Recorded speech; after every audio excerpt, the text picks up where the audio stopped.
Anka Şömine. Ocaktan şömineye, barbeküden dekoratif taş kaplamaya profesyonel olarak Anka Şömine hizmetinizdedir. Adres Şafak Mahallesi Sanayi Sitesi 850 Sokak No 26. Telefon 0312 484 2997.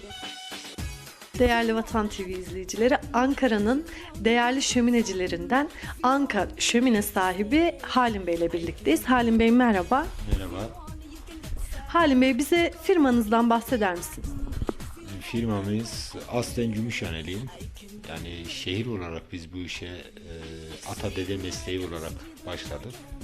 Üretici bir firmayım. Çıraklığımdan beri 30 yıldır bu işte çalışıyoruz. 20 yıldır tam profesyonel olarak çalışmaktayız. 10 kişi olarak çalışıyoruz. Ekibimiz, sigortalı işçilerimiz ve istenilen şömineyi A'dan Z'ye yapabiliriz. Her türlü çizim, resim, eski modeller, yeni modeller, hazneli sistemler, elektrikli, ocak dediğimiz eskiden bizim memlekette ocak bunlar. Tabii şimdi şömineye doğru dönüştü.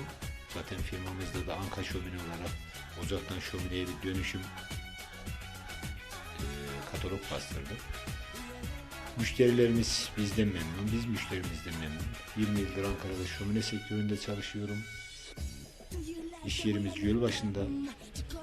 Çay yolu, İnce, Kaymana yolu, Batıkent tarafı çok çalıştığım yerler. 3000'e aşkın müşterim vardır. Hepsi de memnundur. Biz de bu memnuniyeti daha ileriki zamanlara taşımak istiyoruz. Anka Şömine. Adres Şafak Mahallesi Sanayi Sitesi 850 Sokak No 26. Gölbaşı, Ankara. Telefon 0312 484 2997.